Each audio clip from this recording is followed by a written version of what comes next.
Hola, como preámbulo a su curso de precálculo, vamos a comenzar a ver en primera instancia lo que son las propiedades de los números reales, o que son los números reales como tal.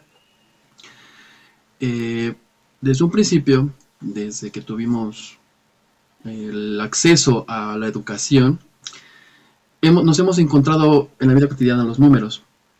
¿Okay? Entonces vimos los números desde un principio, empezamos a contar con dedos, empezamos a contar balones, empezamos a contar objetos. Incluso cuando nos preguntan la edad, pues ponemos 4, ponemos 5, ponemos 3, ponemos 2.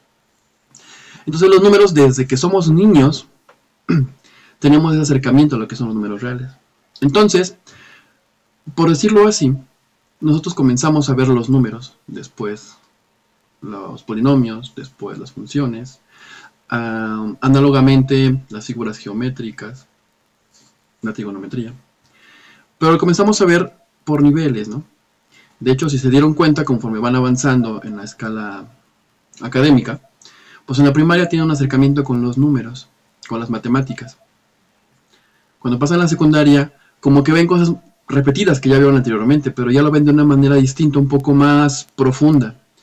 Entonces, conforme vamos avanzando en el nivel académico, vamos y repetimos, sería como una especie de espiral, vamos subiendo.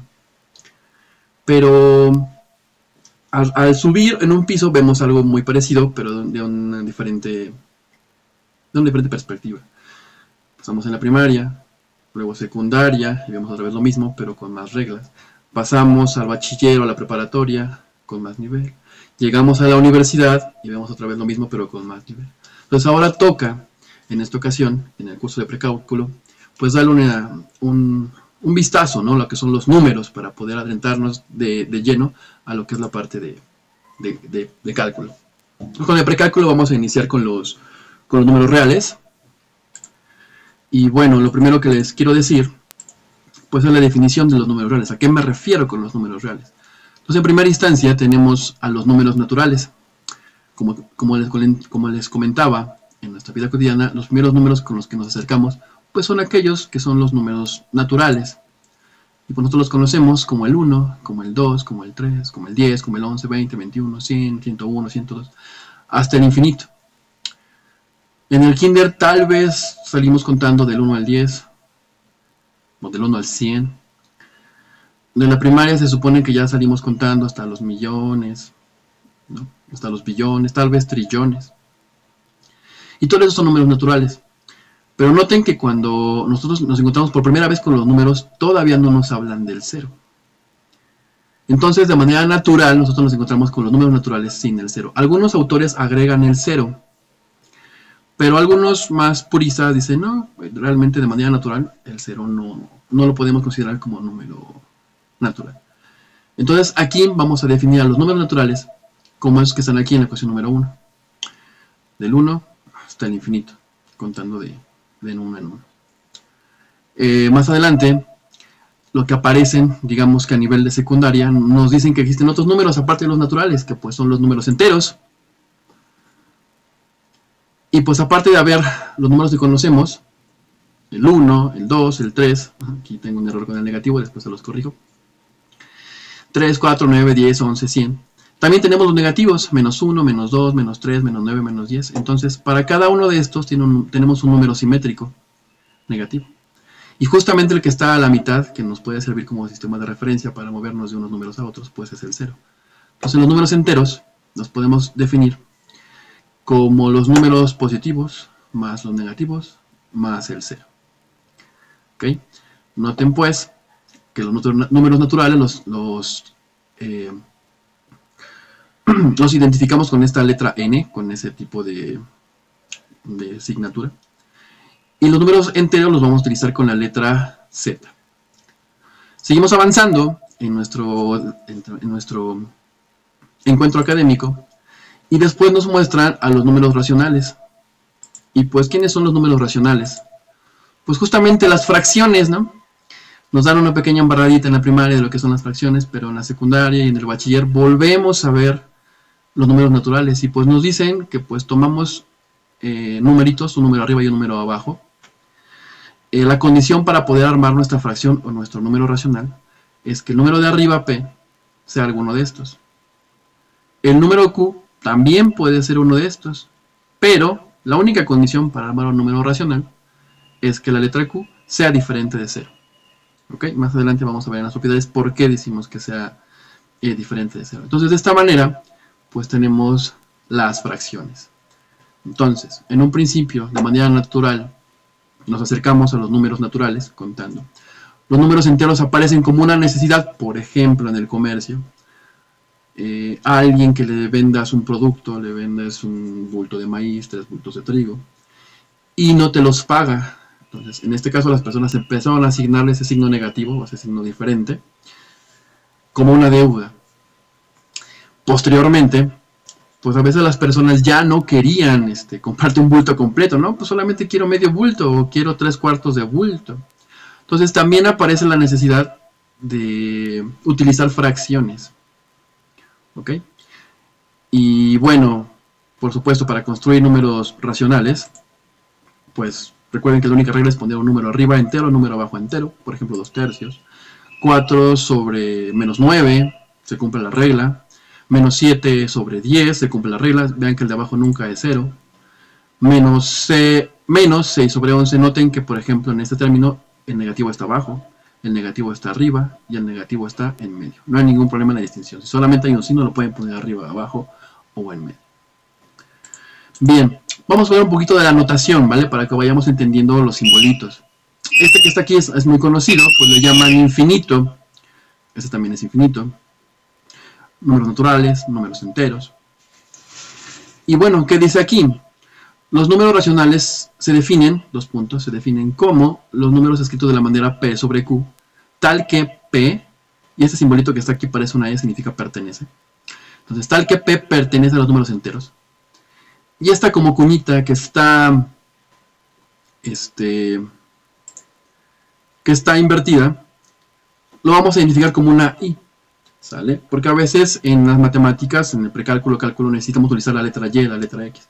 Entonces, para no utilizar la Y, pues utilizamos este simbolito, ¿no? La cuñita. Entonces, si ya leemos esto de manera matemática, pues nos dice que los números racionales son aquellos escritos de la forma P sobre Q, tal que P pertenece a los números enteros y además que Q sea diferente de 0. ¿Ok? ¿Por qué los matemáticos utilizan mucho estos simbolitos? Pues para no utilizar tantas palabras, ¿no? Y para que las matemáticas sean de manera universal. No importa en qué idioma estés hablando, se entienda, ¿no? Lo que se esté hablando, no importa si estés en francés, lo que tú quieras, en inglés, en chino. La simbología matemática es la misma en todos lados. ¿Okay? Bueno, sigamos avanzando. Y bueno, no solamente hay números naturales, números enteros y números racionales. También hay unos números que se le llaman los números irracionales. Los griegos los utilizaron bastante. El primer encuentro que tuvieron los griegos hace muchísimos años con los números irracionales, pues es el número pi. Tenemos una aproximación. Tenemos la aproximación del 3.1416. Pero recuerden que eso solamente es una aproximación. Si sacan su calculadora y ponen el número pi, les da 3.1415 y un montón de decimales, me parece que son 12 decimales, depende de la calculadora, ¿no? Pero aún así, ese no es el número completo. Entonces, ¿a qué nos referimos con que pi sea un número irracional?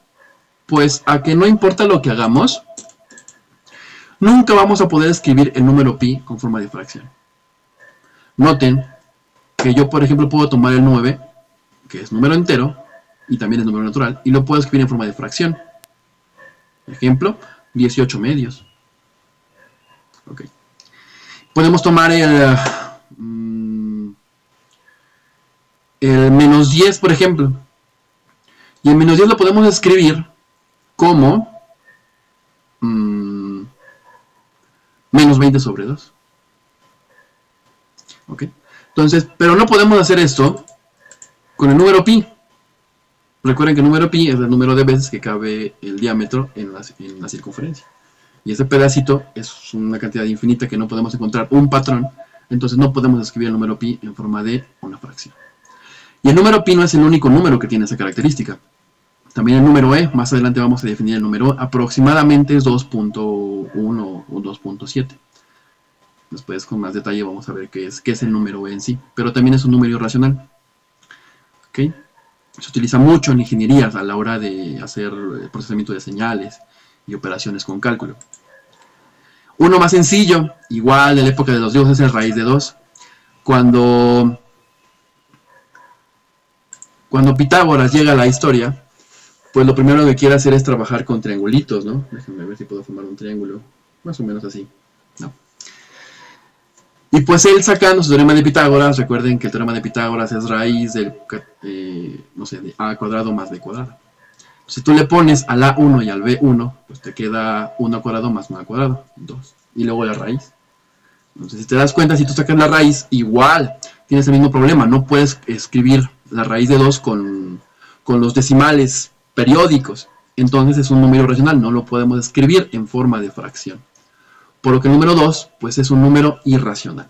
Porque no lo podemos escribir como racional, como ración, como fracción. Y lo mismo es, si eso pasa con el raíz de 2, también pasa con el raíz de 3. También pasa con el raíz de 5. ¿Ok? La raíz, por ejemplo, de 4, pues no, porque es 2. Bueno, y hay otros numeritos todavía que tienen mucha historia bonita. Por ejemplo, es el número auro, o que le llaman la razón dorada. Este número tiene una combinación, una aproximación, queda en términos del raíz de 5 y una división entre 2. Pero este número es muy importante en la historia del ser humano. Se utilizó mucho en la época, por ejemplo, con Leonardo da Vinci. Él lo utilizó bastante. Se vieron la pintura de la Mona Lisa. Él, para poder hacer el trazo, decidió utilizar esa repartición con la razón dorada del número áureo. Algunas personas le llaman el número de Dios. Ahorita les digo por qué le llegan a llamar el número de Dios. Porque este número pi, perdón, este número phi, aparece en la naturaleza. Pero ¿qué es ese número en sí, no? Un ejemplo muy sencillo. Tienen ustedes un rectángulo. Si ustedes lo parten a la mitad y trozan, ahí les queda un rectangulito. Este rectangulito lo doblan a la mitad, les queda otro rectangulito. Y así sucesivamente. Más adelante hacemos un videito para que se vea eso. Y lo que se forma, se puede formar una espiral. Entonces eso aparece en lo que le llaman fractales. Entonces se va repitiendo el patrón de esa manera. Eso lo pueden ver, por ejemplo, en el crecimiento de los brócolis. Noten que tenemos un brócoli grande y luego un arbolito, un brócoli muy parecido. Y luego ese arbolito tiene un arbolito muy pequeñito en los brócolis. Aparece bastante. Entonces en la naturaleza aparece. También aparece, por ejemplo, en el crecimiento de las hojas de las flores, específicamente el girasol. La distribución de los pétalos del girasol están acordes con el número áureo. Entonces, por eso le llaman el número de Dios, ¿no? Porque aparece ese número en la naturaleza. Y bueno, dado que aquí tenemos toda una colección de números irracionales, noten que es el positivo y el negativo, positivo, negativo, positivo, negativo. También podemos armar fracciones con cada uno de ellos. ¿Ok? Una fracción, por ejemplo, la raíz de 3 sobre e, irracional sobre irracional. Entonces, dense cuenta que tenemos aquí muchísimos numeritos, muchísimos. Se dice entonces que hay más irracionales que racionales. Y ahora sí, ¿qué son los números reales? Pues si ya tenemos los racionales y los irracionales, le vamos a llamar a los números reales como la unión, esta U de unión, de los números racionales con los irracionales. ¿Cómo quedaría explicado de manera esquemática? Pues de la siguiente manera. Si tenemos aquí, por ejemplo, un número natural, como un conjunto, una bolsa contiene los números naturales, que serían los números enteros. Entonces noten que todos los números naturales están dentro de los enteros. Pero hay una bolsa más grande que contiene a todos ellos, que son los irracionales. Perdón, los racionales, porque cualquier número natural, número entero, lo podemos escribir en forma de fracción. Afuera de este argumento, pues tenemos los irracionales. Vean que lo hice en un dibujo más grande, porque los matemáticos lograron demostrar que hay más números irracionales que racionales. ¿Okay? No vamos a profundizar más de eso, porque eso ya es cosa de los matemáticos. Y finalmente, armamos un rectangulito y justamente la unión de todos esos números serían los números reales. Así que lo que tenemos ahorita, pues ya son las reglas, pero mejor dicho, vamos a estudiar precálculo, vamos a estudiar matemáticas, y lo podemos ver como si fuera un juego, ¿vale? En donde pues conocemos las reglas del juego y los jugadores, o por ejemplo en el ajedrez conocemos las reglas del juego y las piezas. Entonces ahorita estamos conociendo en primera instancia a las piezas. Así que más adelante vamos a ver en el próximo video las reglas, cómo vamos a operar estas piezas del juego para poder armar matemáticas, para poder armar cálculo y previamente precálculo. Eso ha sido todo video por hoy, así que nos vemos en el próximo video. Cuídense y hasta luego.